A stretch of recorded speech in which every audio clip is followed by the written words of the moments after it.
Hi friends, ನಿಮ್ಮೆಲ್ಲರಿಗೂ ಕೂಡ ನಿಮ್ಮದೇ ಆಗಿರ್ತಕ್ಕಂಥ ಯೂಟ್ಯೂಬ್ ಚಾನಲ್ ಸ್ಟಡಿ ವಿತ್ ಪರಶುರಾಮ್ಗೆ ಸ್ವಾಗತ ಅಂತ ಹೇಳ್ತಾ ಇಂದಿನ ವಿಡಿಯೋದಲ್ಲಿ ನಾನು 8ನೇ ತರಗತಿ ಪ್ರಥಮ ಭಾಷೆ ಕನ್ನಡದಲ್ಲಿ 2026-27ಕ್ಕೆ ಸಂಬಂಧಪಟ್ಟಂತೆ ಸೇತುಬಂಧದ ಸಾಫಲ್ಯ ಅಂದರೆ ಪೋಸ್ಟ್ ಟೆಸ್ಟ್ ಕ್ವಶನ್ ಪೇಪರನ್ನು ಹಾಕ್ತಾ ಇದ್ದೀನಿ. ಆಲ್ರೆಡಿ ಪ್ರೀ ಟೆಸ್ಟ್ ಹಾಕಿದ್ದೆ. ಸುಮಾರು ರಿಕ್ವೆಸ್ಟ್ ಇತ್ತು, sir post test question paper ಕೊಡಿ ಅಂತಂದಾಗ ನಿಮಗೆ DSCRT ಅವರು ನಿಗದಿಪಡಿಸಿರ್ತಕ್ಕಂಥ FLN ಮತ್ತು ಅಪೇಕ್ಷಿತ ಕಲಿಕಾ ಫಲಗಳ ಆಧಾರದ ಮೇಲಿನ ಈ ಪ್ರಶ್ನೆ ಪತ್ರಿಕೆ ಇದ್ದಾವೆ.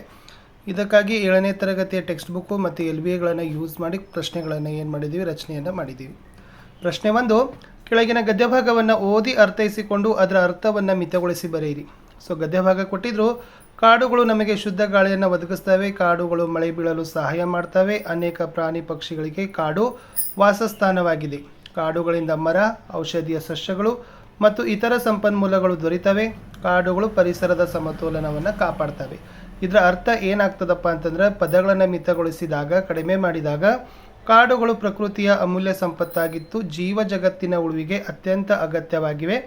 ಆದ್ದರಿಂದ ಕಾಡುಗಳನ್ನು ಸಂರಕ್ಷಿಸಿ ಬೆಳೆಸೋದು ಪ್ರತಿಯೊಬ್ಬರ ಕರ್ತವ್ಯ ಆಗಿದೆ. ಪ್ರಶ್ನೆ 2, ಕೆಳಗಿನ ವಿಷಯವನ್ನು ಓದಿ ಅರ್ಥೈಸಿಕೊಂಡು ಕೊಟ್ಟಿರೋ ಪ್ರಶ್ನೆಗೆ ಉತ್ತರಿಸಿ.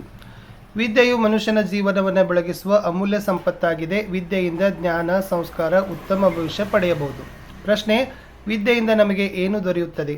ಉತ್ತರ, ವಿದ್ಯೆಯಿಂದ ನಮಗೆ ಜ್ಞಾನ, ಸಂಸ್ಕಾರ ಮತ್ತು ಉತ್ತಮ ಭವಿಷ್ಯ ದೊರೆಯುತ್ತದೆ. ಪ್ರಶ್ನೆ 3, ಗಾದೆ ಮಾತು ವಿಸ್ತರಿಸಿ ಬರೆಯಿರಿ. ಮನಸ್ಸಿದ್ದರೆ ಮಾರ್ಗ. ಉತ್ತರ, ಯಾವುದೇ ಕೆಲಸವನ್ನು ಮಾಡುವ ದೃಢ ಮನಸ್ಸು ಮತ್ತು ಇಚ್ಛಾಶಕ್ತಿ ಇದ್ದರೆ ಅದನ್ನು ಸಾಧಿಸಲು ದಾರಿ ಮತ್ತು ಉಪಾಯ ಸಿಗುತ್ತದೆ.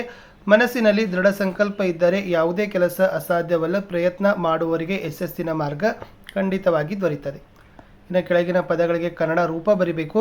ಐಡಿಯಾ ಅಂದರೆ ಉಪಾಯ, ಸಿ ಬೀಚ್ ಅಂದರೆ ಸಮುದ್ರ ತೀರ. ಪ್ರಶ್ನೆ 5, ಕೆಳಗಿನ ಗದ್ಯ ಭಾಗಕ್ಕೆ ಮೌಲ್ಯಾಧಾರಿತ ಸಾರಾಂಶ ಬರೀರಿ. ಆಲೆ ಆಡುತ್ತಾವೆ, ಗಾನ ತಿರುಗುತ್ತಾವೆ, ನವಿಲು ಸಾರಂಗ ನಲಿತಾವೆ, ಬೆಳೆಗಾರ ಅದೇ ಕಾನೂನನ್ನ ತವರೂರ, ಮುತ್ತೈದೆ ಎಲೆ ಹೆಣ್ಣೆ ತೋರು ಬಾರೆ ತವರೂರ. ಉತ್ತರ, ತವರು ಮನೆಗೆ ಹೋಗುವ ದಾರಿಯಲ್ಲಿ ಆಲೆ ಮನೆ ಇದೆ, ಅಲ್ಲಿ ಕಬ್ಬಿಣದ ರಸ ತೆಗೆಯುವ ಗಾನ ತಿರುಗುತ್ತದೆ, ನವಿಲು ಮತ್ತು ಸಾರಂಗಗಳು ನಲಿಯುತ್ತಿರುತ್ತವೆ, ಅದೇ ನನ್ನ ತವರೂರು ಎಂದು ಮುತ್ತೈದೆ ಬಳೆಗಾರನಿಗೆ ತನ್ನ ತವರು ಮನೆಗೆ ಹೋಗಲು ಗುರುತುಗಳನ್ನು ಹೇಳುತ್ತಾಳೆ.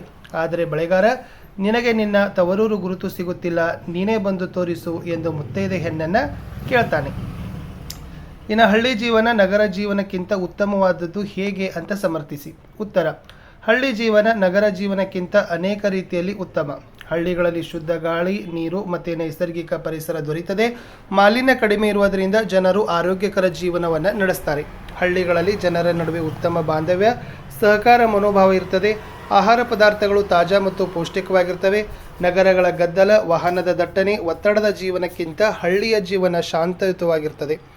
ಆದ್ದರಿಂದ ಆರೋಗ್ಯ, ನೆಮ್ಮದಿ ಮತ್ತು ನೈಸರ್ಗಿಕ ಸೌಂದರ್ಯದ ದೃಷ್ಟಿಯಿಂದ ಹಳ್ಳಿ ಜೀವನ ನಗರ ಜೀವನಕ್ಕಿಂತ ಉತ್ತಮ ಆಗಿದೆ. ಇನ್ನು ಮೊಸಳೆ ಮತ್ತು ಹಾವುಗಳ ಸಂರಕ್ಷಣೆಗೆ ಸರ್ಕಾರ ಕೈಗೊಂಡಿರುವ ಕ್ರಮಗಳನ್ನು ತಿಳಿಸಿ ಅಂತ ಕೇಳಿದ್ದಾರೆ. ಇಲ್ಲಿ ವನ್ಯಜೀವಿ ಸಂರಕ್ಷಣಾ ಕಾಯ್ದೆಯಡಿ ಮೊಸಳೆ ಮತ್ತು ಹಾವುಗಳಿಗೆ ಕಾನೂನುಬದ್ಧ ರಕ್ಷಣೆ ನೀಡಲಾಗಿದೆ.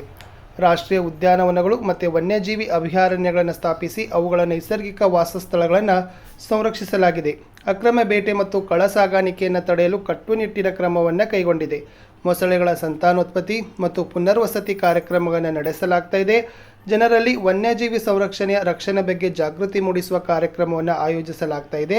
ಗಾಯಗೊಂಡ ಅಥವಾ ಅಪಾಯದಲ್ಲಿರುವ ಹಾವು ಮತ್ತು ಮೊಸಳೆಗಳನ್ನು ರಕ್ಷಿಸಿ ಸುರಕ್ಷಿತ ಸ್ಥಳಕ್ಕೆ ಸ್ಥಳಾಂತರವನ್ನು ಮಾಡ್ತಾ ಇದ್ದಾರೆ. ನಿಮಗೆ ತಿಳಿದಿರುವ ಯಾವುದಾದರೊಂದು ಹಾಡಗತೆಯನ್ನು ಬರೀರಿ ಅಂತ ಕೇಳಿದ್ದಾರೆ. ಇಲ್ಲಿ ನಾನು ಸಿಂಪಲ್ ಬರೆದಿದ್ದೀನಿ.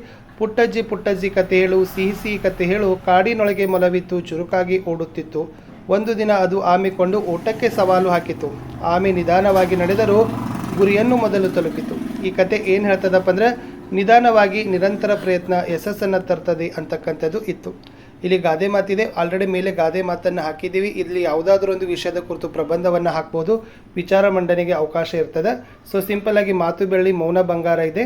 ಇಲ್ಲಿ ವರದಕ್ಷಿಣೆ ದುಷ್ಪರಿಣಾಮಗಳು ಅಂತ ಕೊಟ್ಟಿದ್ದಾರೆ. ಓಕೆನಾ. ಇಲ್ಲಿ ಬಾಲ ವಿವಾಹ ಆಗಿರ್ಬೋದು, ಬಾಲ ಕಾರ್ಮಿಕತೆ. ಓಕೆ. ಇದ್ರ ಬಗ್ಗೆ ನೀವೇನು ಮಾಡಬೇಕಾಗಿತ್ತು, ಒಂದು ಪ್ರಶ್ನೆಯನ್ನು ಕೊಡಿ. ಇಲ್ಲಿ ಜಸ್ಟ್ ನಾನು ಮಾತು ಬೆಳ್ಳಿ ಮೌನ ಬಂಗಾರ, ಯಾಕೆಂದರೆ ಆಲ್ರೆಡಿ ಗಾದೆ ಮಾತನ್ನು ಕೊಟ್ಟಿದ್ದೀನಿ. ಈ ಪ್ರಶ್ನೆಯನ್ನು ಸ್ವಲ್ಪ ನೀವೇನು ಮಾಡಬೇಕು, ಬದಲು ಮಾಡ್ಕೋಬೇಕು. ಇನ್ನು ಲಾಸ್ಟ್ ಏನಿತ್ತಂದರೆ, ಕೆಳಗಿನ ಭಿತ್ತಿ ಪತ್ರವನ್ನು ವೀಕ್ಷಿಸಿ ಅದರ ಕುರಿತು ನಿಮ್ಮ ಅಭಿಪ್ರಾಯಗಳನ್ನು ಬರೀರಿ ಅಂತ ಕೇಳಿದರೆ, ಒಂದು ಭಿತ್ತಿಪತ್ರ ಕೊಟ್ಟಿದ್ದೀವಿ, ಅದು ಬಂದುಬಿಟ್ಟು ದಡಾರ್ ರುಬೆಲ್ಲಾ ಬಗ್ಗೆ ಇದೆ. ಇದು ನಿರ್ಮೂಲನಾ ಅಭಿಯಾನ 2025-26 ಹೊರಡಿಸಿದವರು ಆರೋಗ್ಯ ಮತ್ತು ಕುಟುಂಬ ಕಲ್ಯಾಣ ಇಲಾಖೆ.